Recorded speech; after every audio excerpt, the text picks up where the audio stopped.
চিন্তা ভাবনা ছোট যার, টাকা থাকলেও সে আর বড় হতে পারে না। পারিবারিকভাবে পেয়ে আসা বিষয়গুলো আসলে জীবনের সব ক্ষেত্রেই ছাপ রেখে যায়। মানুষের লাইফস্টাইল কেমন হবে সেটা আমার মনে হয় তার পারিবারিক শিক্ষার উপরে নির্ভরশীল। ছোটবেলায় যে পরিবেশে মানুষ বড় হয় সেটা তার ভিতরে পাকাপাকিভাবে একটা ছাপ রেখে যায়।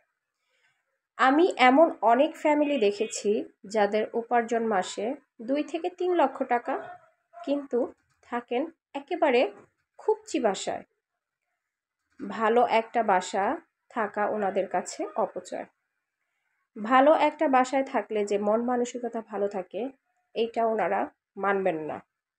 আবার ঋণের টাকায় ইন্ডিয়া নেপালে ঘুরে ফুটানি করে তারপর কিস্তি টানতে টানতে নাজেহাল কতজনেও দেখেছি। আবার এমন অনেক ফ্যামিলি আছে যারা নিজেদের খুব সীমিত উপার্জনের মাঝেও খুব সুন্দর করে গুছিয়ে বাঁচেন। তাদের ঘরদোর বলেন আর লাইফস্টাইল সব কিছুই খুব টিপটপ। ওনাদের আমার খুব ভালো লাগে, সত্যি কথা। এক বিশাল বড় সরকারি চাকুরের স্ত্রীকে আমি দেখেছিলাম ডিমের মাঝে পানি মিশিয়ে ভাজতে। তাতে নাকি 2টা ডিমেই সবাই নাস্তা হয়ে যায়। জীবনে কোনো দিন জাকাত ফিতরা পর্যন্ত দেন না। কাপড় কাচার সাবান 2 ভাগ করে কেটে ইউজ করেন। বুয়ারা নাকি বেশি ডলে ফেলে। আবার আমার গৃহকর্মী স্বপ্নাকেও দেখি প্রতিদিন নিজের মেয়ের জন্যে 1 লিটার করে দুধ কিনে নিয়ে আসে। আবার বাসায় বসে জাল করে ফ্রিজে রেখে ঠান্ডা করে নিয়ে যায়। ওর 2 মেয়ে ঠান্ডা দুধ খেতে পছন্দ করেন। কোনো দিন আবার আমার থেকে মোল্ড নিয়ে আইসক্রিম বসায়।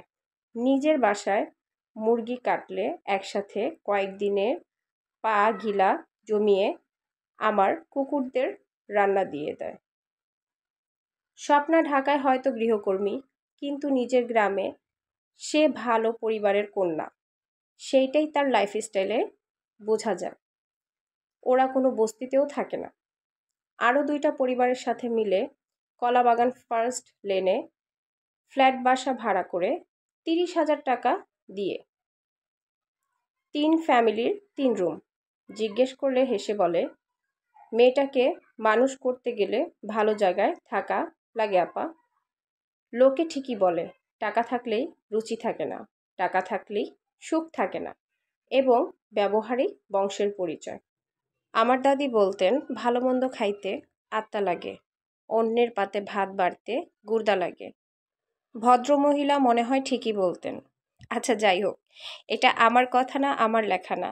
কপিরাইট রোমানা বৈশাখী আপু।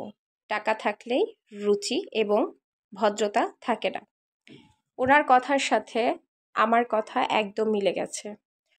অনেককেই দেখেছি টাকা পয়সা আছে, পরিস্থিতি ভালো, সবই ঠিক আছে, বাট তাদের মাইন্ড, মন মানসিকতাটা এতটা নিচু, মানুষকে এত ছোট করে কথা বলে, প্লাস নিজে যেভাবেই চলুক না কেন সেটাই মনে হয় একদম বেস্ট।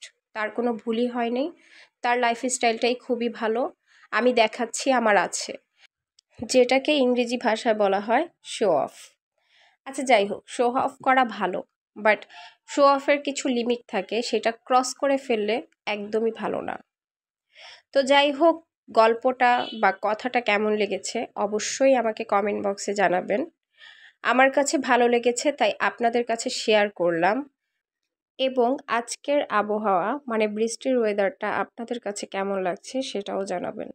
আজ এই পর্যন্তই। সবাই ভালো থাকবেন, সুস্থ থাকবেন এবং সবাই সবার জন্য দোয়া করবেন। আল্লাহ হাফেজ।